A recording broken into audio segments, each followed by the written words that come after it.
everyone, Daniela Cambone here. We hope you are enjoying our Outlook 2025 series. As always, I invite you, if you have any questions about the content, about our experts, or how to be best prepared for 2025 and win and thrive, then I highly urge you to reach out to one of my awesome colleagues at ITM Trading. You can do so by booking a Calendly appointment with them. You can find the link in the description below. Pick the time, the date that best suits you, and someone will be able to walk you through a wealth preservation strategy, building one unique to suit what's best for you, your life, your needs. It's an incredible process, and I urge everyone to do that.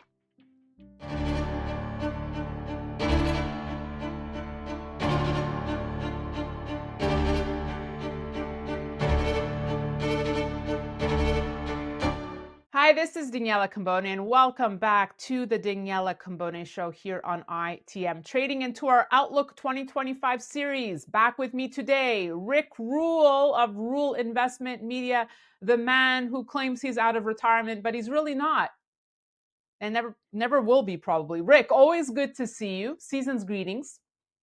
And to you, Daniela, I continue to admire the continued growth of your show through various platforms. So congratulations on that, and thank you too for your contributions to investor education.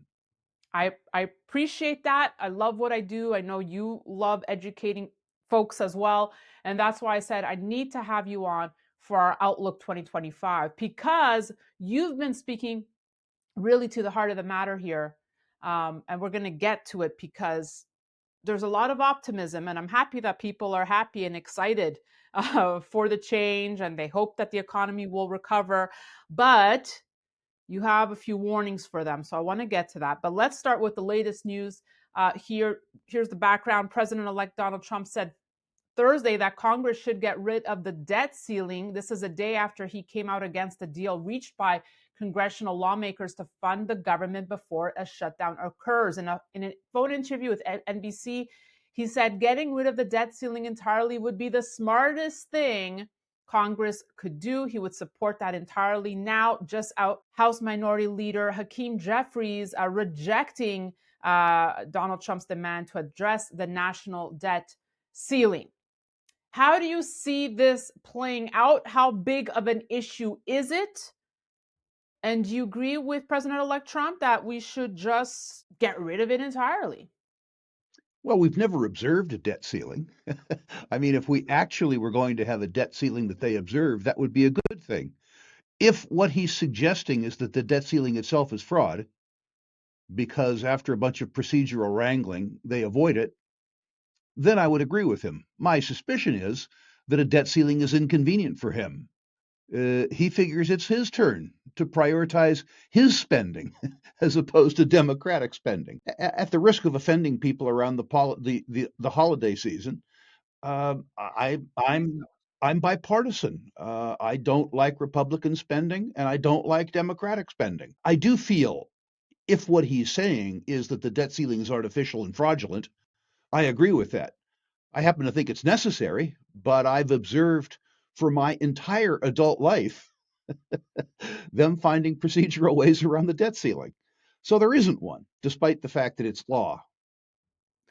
And you're so right. I mean, how many times have we been here, right? And then we come to a deadline, it's in a deadlock. Like, how many more times do we have to relive the same episode?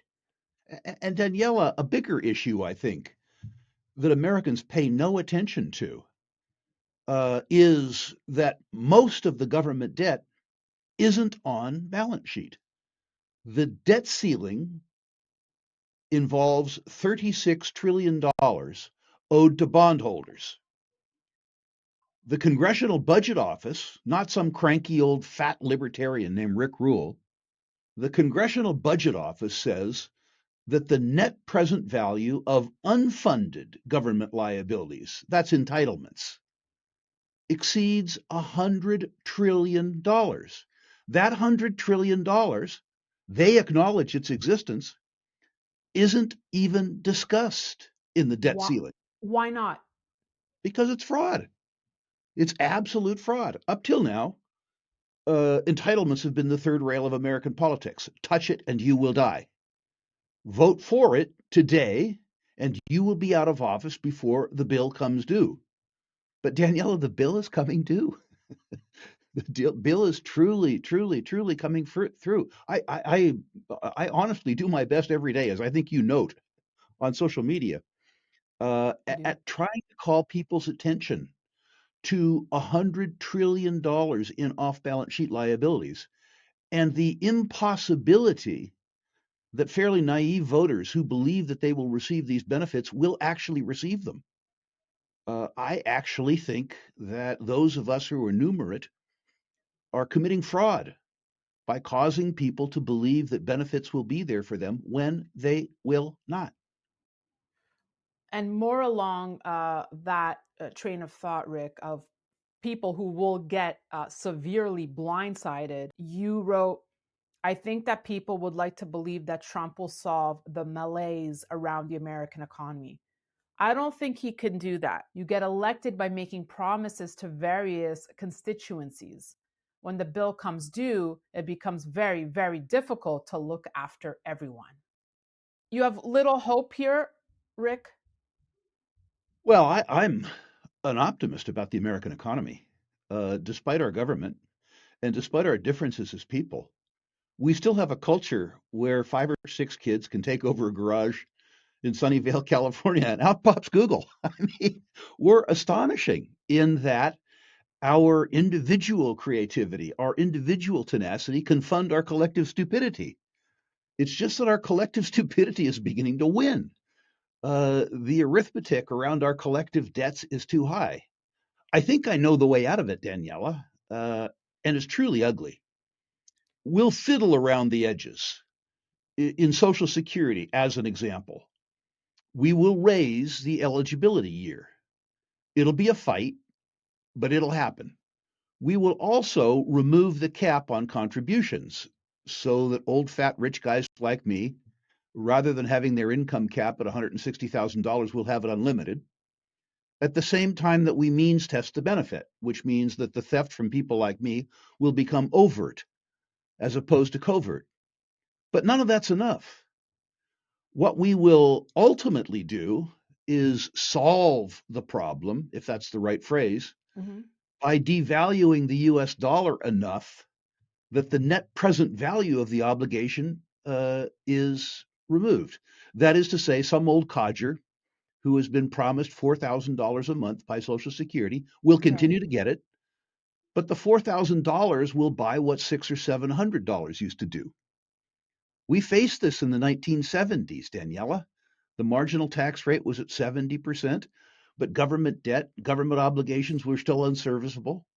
According to the US government's calculation, the spending power of the US dollar declined by 75% in 10 years. We honored the nominal value of our obligations by inflating away the net present value of those obligations. And in this circumstance, past is prologue. Let me ask you this. How far out are we from that scenario? Which age group is going to get affected and feel that pain? Well, you for sure. Uh, Awesome. my suspicion. Yeah, That's I great. mean, yeah. I listen. Uh, it doesn't make me happy to say this. $100 trillion in off-balance sheet promises. That's the net present value, not the nominal value. Let's do the arithmetic. Yeah. The IRS suggests that the private net worth of Americans, not the government's money, but the private net worth of Americans, is about $141 trillion. Big sum of money, right? On balance sheet liabilities are 36 trillion. Off balance sheet liabilities are 100 trillion. That's 136 trillion out of 141 trillion. Now that's not if you increase taxes on the billionaires. That's if you stole all of everyone's wealth. They say if we just tax the billionaires, the problem goes away. The aggregate net worth of the billionaires, according to the IRS, is $5.6 trillion. If you stole all of their money, all of their money. You would operate the US government for 15 months and you wouldn't deal with the debt. So if you were to implement a flat tax, does it make the problem worse? No, I think it probably makes the problem better over time. The way you get out of this is somehow devaluing the benefits while at the Hmm. same time you allow the economy to grow. I mean, make no mistake, we'll get through this. We'll get through it just the way we got through it in the 70s. It will be ugly, and there will be winners and there will be losers. I don't, I'm not one of these people who say that the US is going to implode, that the US dollar is going to zero, Yeah. the US Treasury market is going the way of a dodo. That's not what I'm saying. What I'm saying is that there's going to be losers. There's going to be lots of them. It's going to be very unpleasant, and we need to begin to discuss getting through this now. That's all I'm saying. Do you think that discussion is happening? Do you have any No, feeling that it is? I mean, with guys like absolutely Elon not. Musk there now? Absolutely not. I hope I'm wrong. I would encourage people who are encouraged themselves by the concept of the Department of Government Efficiency to consider two things. Uh, Mr. Musk partly became a billionaire out of subsidies. That's the first thing. The second thing is a little uglier and a little more pernicious. Read a book called The Triumph of Politics by our mutual friend David Stockman. Hmm. He was the director of the Office of Management and Budget under Reagan. Yep. Reagan actually had a popular mandate to reduce the size of government, a much larger popular mandate than President elect Trump has. And in the book, The Triumph of Politics, David Stockman details how the political process, how the interest groups, including Republican interest groups, derailed the Reagan Revolution in 120 days. Now, I'm encouraged that David Stockman is encouraged because he literally wrote the Yeah. book on how the swamp fights back being drained. Right. But I would encourage people who are really interested in the issue, not those who want to rely on popular media, to read the book, The Triumph of Politics.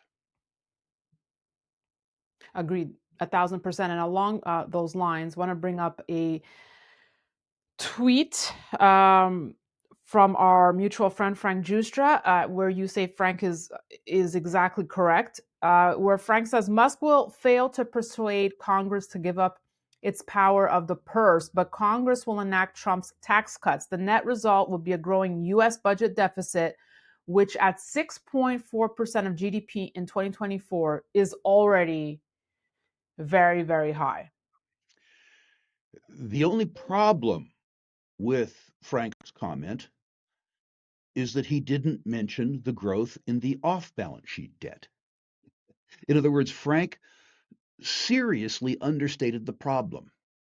The accretion of on balance sheet liabilities is $2.5 trillion a year.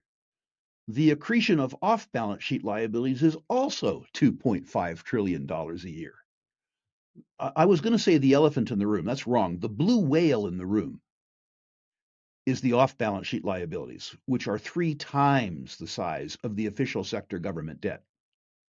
Now, we could be honest and default, but it's unlikely that we'll do that, isn't it? I would think highly unlikely. What do you think? I think it's completely unlikely. I mean, yes, we will default around the edges. Social Security was supposed to be an insurance scheme, a government funded insurance scheme. It is going to become an overt transfer scheme. They are, as Yeah. I suggest, for people like me and Frank and you, going to remove the cap on our contributions. And then they're going to means test it. So they will increase our contribution while eliminating our receipt. That takes care of the insurance part. They will do this because they have no second choice and because it's very popular politics. But it won't matter. It won't matter at all. I don't know. You're painting a picture that I'm thinking I'm going to have to be moving in with Uncle Rick and Aunt Bonnie soon. You would be welcome. You would be welcome. We would be delighted. We have room for your kid. As a libertarian, Rick, and I just had Dr. Ron Paul on. I'm trying to get some hope here. Do you like this revival that he's almost having? I mean, Musk, again, picking up a lot of what Dr. Paul has been preaching. If we look at ending foreign aid, is that something you would What I support? really like Yeah. recently was the fact that Elon Musk and X canceled the spending bill. There was 1,100 pages in an interim spending Yes. bill. These are best described as Christmas trees, meaning that there are ornaments all over the thing that are benefits to special interest groups. There was bipartisan consensus in Congress. Republicans and Democrats were all in favor of distributing goodies to special interest groups. And Musk basically went to the X constituency and said that Republican senators and congressmen who favor this bill should not be elected again. And that was the end of it. Now, there are people who suggest that an unelected bureaucrat, Elon Musk, held Congress hostage. I would suggest to you that the citizenry who have been held hostage by Congress, for the first time in my life, objected to an omnibus spending bill and stopped it. And I think that that's extremely valuable. Extremely valuable. Will there be people hurt? Yes. There is a possibility that a whole bunch of assistance checks in the near term don't go out over Christmas. There is a chance that many federal workers, some of whom work, won't be Some of paid for a while. Will there be costs? Yes, but we're being held hostage by the specter of the damage that this will do, impacting our ability to look at the harm Hmm, that these spending bills, these 1,100 page spending bills that Congress has 4 days to look at, do. The fact that we have, for the first time in my life, dealt with the corruption associated with interim spending bills is to me extremely beneficial. I think the other thing that's beneficial, Daniela, mhm. and I think that you are part of this, so thank you, is the fact that social media is replacing popular media in terms of a discussion of these types of things. I'm not trying to say that there isn't fake news in social media. There's been fake news in popular media, in big media, for a very long time. I don't remember reading in a mainstream publication ever, with the possible exception of the Wall Street Journal, any discussion of the net present value of off balance sheet liabilities, as an example. And I like the idea that there's a much broader discussion taking place in America, a discussion that doesn't have the bottlenecks associated with mainstream popular corporate media. I love that. As Doug Casey says, there's now a million points of light, and for the first time in history, they're not all muzzle flashes. 1,000% agree with that. And mentioning Doug Casey, because I often, I hope maybe there's already someone wrote a thesis paper on this, exactly when there was that change in legacy media. Because as you know, Doug Casey used to be on the Phil Donahue show. Right? Daytime television. Gerald Guys like Gerald Chalente would be on Today, CNN. Whether you agree with them or not, the point is you had these voices out there on legacy media, and then it stopped. Yeah, and I think there's two things that contribute to that. The first thing is that for Doug Casey to sell a book in those days, you had to appear in legacy media. And so you hired a publicist, and the publicist visited with his or her friends, and you got on Donahue. That's how it happened. Doug Casey doesn't need to get on Donahue anymore. I mean, Doug Casey's own personal database probably has 150,000 people, and then he can go on your show and talk to another 50,000 people. Right. So two things have happened. One of which is that legacy media has been disintermediated by you. So thank you. I'm a disruptor. You see that? Absolutely, Let me absolutely. ask you this. I want to talk gold now because Right. can we say, I think we could say it's been an incredible year for gold, all time high. It's the year of gold. Is that an accurate statement? Why Yeah, don't I feel the excitement then? I'm excited. You know, when people ask me online, when's gold finally going to move? I say, the year 2000. It was at 253 bucks. Now it's at 2,700. Yeah, I know. Gold has We gold has get gone it. up 8% and change a year for 24 years. And people say, when's gold going to move? I mean, compared to what? Now, I think it's going to move more dramatically in the years ahead. I think if you pay attention to $100 trillion in off balance sheet obligations, that you come to the conclusion that the only way out of that trap is reducing the spending power of the US dollar. If you do that, like in the 1970s, when you reduce the purchasing power of the medium of exchange by 75%, the other thing that happened in the 1970s is that the price of gold went from an admittedly price controlled $35 to $850. I'm not saying that past is prologue. What I am saying is that people who perceive the problem might consider insuring themselves with the store of value that worked last time. Uh, I think that point of view, I think the narrative will be slow for people to adopt Mm. because gold hasn't been front and center in the popular imagination since the early part of the decade of the 1980s. I'm old enough to remember the fact that gold wasn't particularly popular at the beginning of the decade of the 1970s. But Daniela, it was really popular on the way out. And I think if you and I are having a discussion, which I hope we will have in 10 years, uh, that we are able to sort of laughingly track the ascent of gold. And the fact that those people who listened to what we had to say and made up their own decision got through the next 10 years with less discomfort than they otherwise would have. We will, if that's true, have done a very good thing, Daniela. And that is our hope. Let me ask you about the current administration's embracement of Bitcoin and all things crypto, and how will or could that impact gold? I don't know very much about Bitcoin and very much about crypto. I don't suspect that our president does either.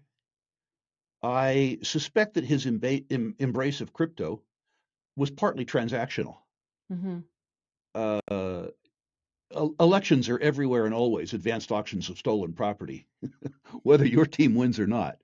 And I suspect that Mr. Trump's embracement of Bitcoin in particular and crypto in general had a lot to do with embracing nakedly campaign contributions, but also embracing a constituency that he thought was fervent enough that they would vote for him based on that one topic. What about folks like Michael Saylor who have come out and said, you know what?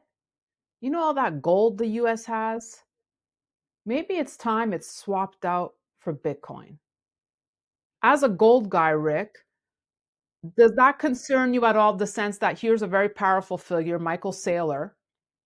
Do you think he could get traction with that type of movement? Yeah, I think he probably could. Bitcoin has performed better than gold. People who have no idea of the value of either are attracted to the momentum of one. So it makes absolute sense that he could get traction. Uh, I personally, because I'm anti-government, would love to see the U.S. government sell its gold. I'd like to buy some. Uh, I think it would be a tragedy if the gold price went up tenfold and the government benefited. I would rather that gold be held by private individuals rather than the government. Mm. So you Now, must I love the realize fact Canada doesn't have any. I realize that mine is a very, very unpopular point of view, I would think, yeah, a little bit. not shared No, by but we people who, welcome the different points of view. I want to hear more. not shared by people who believe that their government is of and by them. I don't happen to be one of those. Um, and ultimately, the asset class that the government chooses for its reserve is probably not up to me. But uh, I, in direct answer to your question, I think that Michael Saylor probably will get a lot of traction around that. I think that most of the citizenry doesn't know very much about Bitcoin and doesn't know very much about gold. For that matter, I don't think they know very much about government or the con- the constituents of government reserves. And in that case, they look at an asset class that has performed extremely well relative to an asset class that's only done its job, and they're attracted to the narrative around the asset class that's done well. One of the things I've noticed, Danielle, as an investor, is I will plead with people. I mean, I'll do everything except for call their damn broker, and sometimes I will call their broker to cause them to buy assets that are out of favor, like uranium was at $20 when the price had to go up. And after it's gone from 20 to 100, which is to say, after the price move has already taken the value out of the narrative, they adopt the narrative. Now, I'm not saying that Bitcoin at $100,000 has priced itself away from its narrative. All Mm-hmm. I'm trying to say Yep. is that when Bitcoin was probably relatively cheap compared to the network effect, at say $1,000, it was an exotic instrument. Nobody wanted it. Now that it's up a hundredfold, everybody wants it. And the idea that it would be popular after its price caused its utility relative to price to degrade, it makes absolute sense that most of the voters would want it as one of the national assets. H.L. Mencken, I think it was, said, the voters usually get what they want, often good and hard. And I think that's a message that people need to absorb. Interesting. Rick, this is our Outlook series. I don't know how long I've been inviting you on for this. Over 10 years, that's for sure. But what the people really want to know is, Rick, what are concerns? I mean, you've mentioned a few, but is there really one red flag for you that you're watching? Is it the drones? No, it really truly is the fraud that we've perpetrated on ourselves with these off balance sheet liabilities. I've done my best to insulate my family and my friends and my clients from this. But I'm really concerned about Americans who believe that they or their children or their grandchildren are somehow immune to arithmetic. I think that there will be a lot of social tension around this. Mm-hmm. People will not want to blame themselves for not paying attention, so they'll look for other people to blame. And they'll blame the Jews, they'll blame the billionaires, they'll blame poor people, they'll blame Congress. Um, I think that's going to happen. And don't get me wrong, we're going to get through this, Daniela. Some of us will get through it fairly well. But I really feel sorry for the people who will truly be challenged by this, and there will be millions of them.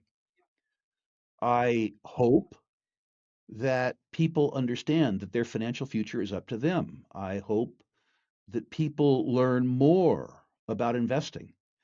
I hope that they get less information from Wall Street, that they get less information from popular media, and they get more information for studying themselves, and they take control of their financial future and assume responsibility for their financial future themselves.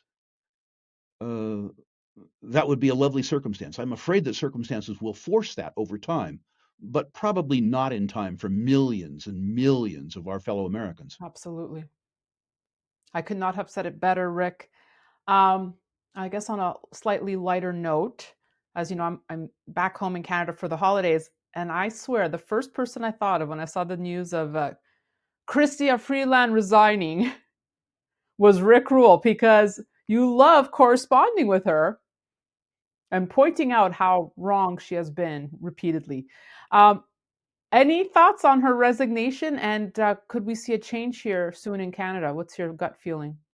Well, it would appear uh, that the Liberal Party is finally a house divided. I think that Justin Trudeau has been an amazing vote getter for them for a very long time, and I think he's passed his sell by date with regards to that. And I think now that his utility is passed, his reign will pass too. My terror, and I'm probably out of bounds for saying this, I'm not a Canadian, but I'll say it anyway. My terror is that he's replaced by Carney. The reason I say my terror is that I think that Carney's policies are similar to Trudeau's policies, but I think that Carney is competent. Right, Uh, and I never thought that Trudeau was competent. I would prefer an incompetent opponent to a competent opponent. right. I look forward to corresponding with Mr. Carney. Well, corresponding is the wrong phrase. Ms. Freeland never responded to my questions, you will note. I used her as a medium to talk to you, and I suspect that if Mr. Carney exceeds to power, as I suspect he will, that I will correspond with him in the same fashion, which is to say, I will respond to his policy statements, and he will wisely ignore me. Well, I have to say it was very effective, and keep doing whatever you are doing. Have no fear. Finally, Rick, any final thoughts for our viewers? Season's greetings and all. Well, season's greetings to be sure. Don't let the bastards get you down. I think it's going to be a wonderful decade for people, a wonderful financial decade for people who pay attention. I don't feel sorry for you and I. I think we're going to get through this fairly well. I feel sorry for the people who don't pay attention and don't act. Uh, I think that in terms of precious metals investment, that it will continue to do well. I think the whole range of natural resources will do well, albeit that bull market may be derailed for a while by a liquidity squeeze or some economic dislocation. But a circumstance where you own something that the world is running short of is generally a strategy that's worked well over time. And I think it'll work very, very, very well for the next 10 years for those who take advantage of it. What do the holidays look like in the Rule household? I picture warm apple cider, a roaring fire. Bonnie and I are on Saturday driving up to Canada, and we are going to go visit our dear friend Bob Quartermain at his Ah, house. And we are going to walk out into his woods, and we are going to cut down the ugliest Christmas tree on the planet. And we're going to drink a little bit too much brandy, and we're going to deface that tree with a whole bunch of gaudy ornaments. It's just going to be an absolute ball spending time with a dear friend, defacing an ugly tree. why did I know you'd have some sort of an interesting answer for that? Well, I wish you all the best. Merry Christmas. And we look forward to speaking with you in 2025. I know you're already planning the Rule Conference, Rule Investment Conference that takes place in July. You just nonstop. It's already the world's finest retail investment conference in natural resources.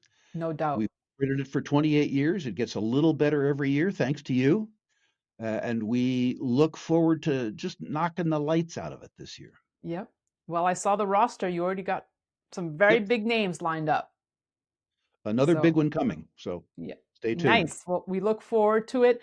And like I said, all the best in the new year. Rick, we will speak with you soon. And thank you all for watching. Hope you will keep tuning into our Outlook 2025. You can sign up at danielacambone.com to stay on top of it all. And of course, sign up for our YouTube channel so you don't miss any of them. That's it for me. We'll see you soon.